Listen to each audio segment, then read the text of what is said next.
এই দেখুন বন্ধুরা, এই মাছগুলো আমাদের পুকুর থেকে ধরা হয়েছে। এই দেখুন, জ্যান্ত ফলই মাছ। এই মাছটা হচ্ছে বসন্তের প্রতিষেধক রূপে ব্যবহার করা হয়। এই মাছ এই বসন্তকালে যতই খাওয়া হবে তত শরীর ভালো থাকবে। তো আমাদের পুকুর থেকে ধরে নিয়ে এসে একটা ট্রেতে করে রাখা হয়েছে। দুটো কিন্তু মরে গেছে বন্ধুরা, তুলে নিলাম। এই মাছগুলো দেখুন, খুব বড় সাইজের মাছ, দারুণ খেতে, একটু বেশি কাঁটা কিন্তু অসম্ভব টেস্টি। আর অনেকগুলো এখনও বেঁচে আছে। এই দেখুন, পাখনা নাড়ছে। এখান থেকে কয়েকটা তুলে নেব, নিয়ে রান্না করব। নমস্কার বন্ধুরা, ভীষণ গরম পড়েছে। আগে বলুন সবাই কেমন আছেন? আশা করি সবাই ভালো আছেন এবং সুস্থও আছেন।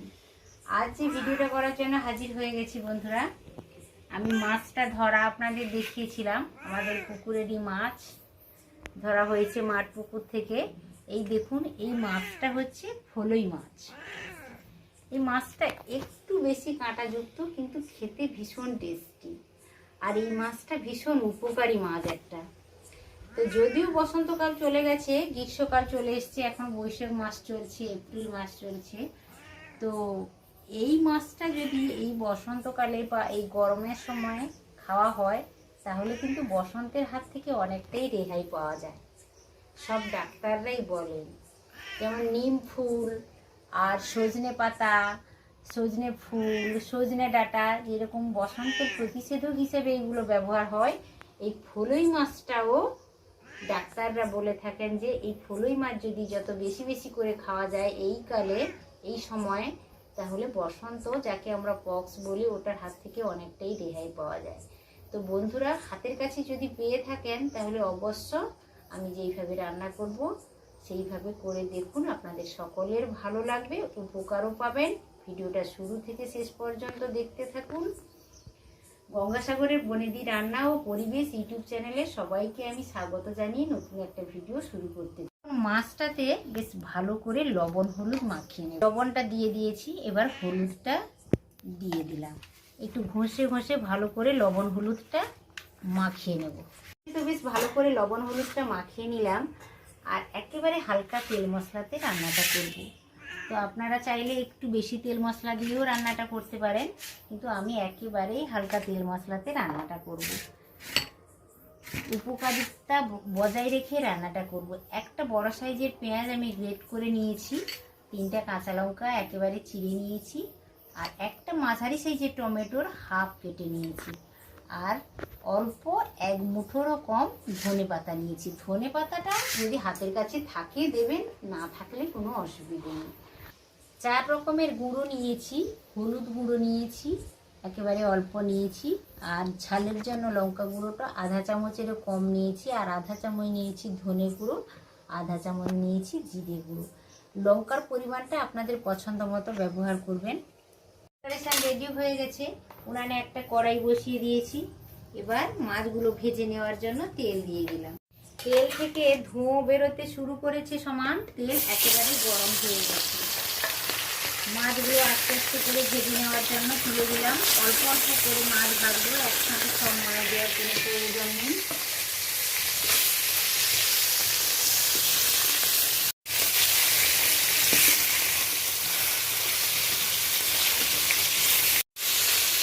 মাছগুলো এইভাবে বেশ লালচে হয়ে গেছে, দারুণভাবে ভাজা হয়ে গেছে। আর বেশি কড়া করে ভাজার কোনো প্রয়োজন নেই। বেশ উল্টে পাল্টে ভালো করে ভেজে নিলাম। এবার আমি মাছগুলোকে তুলেও নিচ্ছি।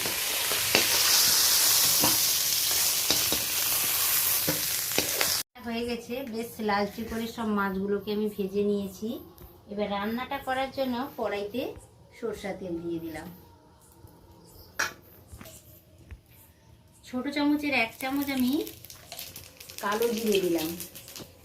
কালো জিরে না থাকলে বন্ধুরা অবশ্য 5 ফোড়নও ব্যবহার করতে পারেন।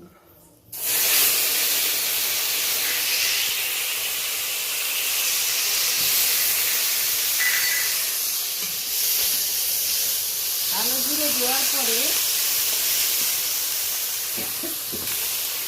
জিরে দেওয়ার পরে একটা সুন্দর স্মেল বেরোলো। তারপরে আমি গ্রেট করা পেঁয়াজটা দিলাম, আর চেরা কাঁচা লঙ্কা দিলাম, আর টমেটো কুচি দিলাম।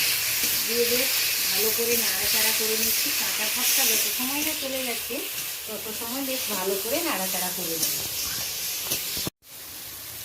লবণ দিয়ে দিলাম। পেঁয়াজ, কাঁচা লঙ্কা, টমেটো অনেকটাই নরম হয়ে গেছে।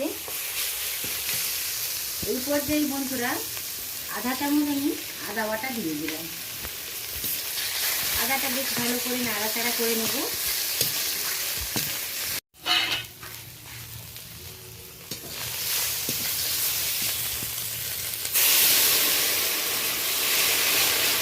চার ধরনের গুঁড়ো মশলা দিয়ে দিলাম।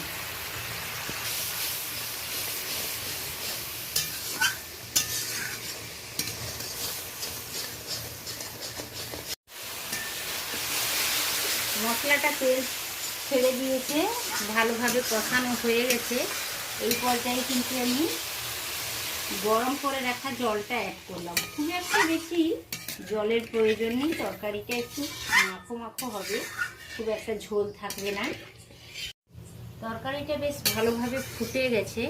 এই পর্যায়ে আমি মাছগুলো দিয়ে দিলাম।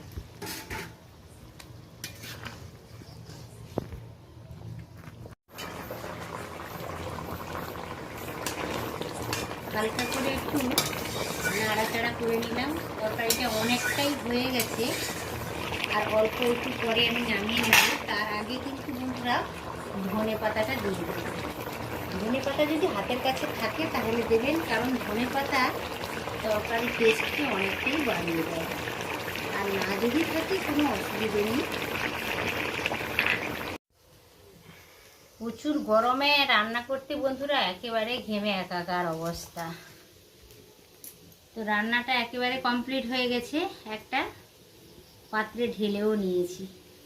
হাতের কাছে পেলে অবশ্য আপনারা এইভাবে রান্না করে খান, ভীষণ ভালো লাগবে আর উপকারও পেয়ে যাবেন। একবার নয় বারবার এই মাছটাকে রান্না করে এই সিজনে খাওয়ার চেষ্টা করবেন বন্ধুরা। আর ভিডিওটা যদি ভালো লাগে তাহলে অবশ্যই একটি লাইক দিয়ে দেবেন, পরিচিতদের মধ্যে, ফ্রেন্ডসদের মধ্যে, ফ্যামিলির মধ্যে, সবার মধ্যে ছড়িয়ে দেবেন যাতে সবাই দেখতে পায়। আজ তাহলে আসি বন্ধুরা, আবার দেখা হবে পরের ভিডিওতে। তত সময় আপনারা সকলে ভালো থাকুন, সুস্থ থাকুন, ভালো খান, সাবধানে থাকবেন। আজকের মতো টাটা, নমস্কার।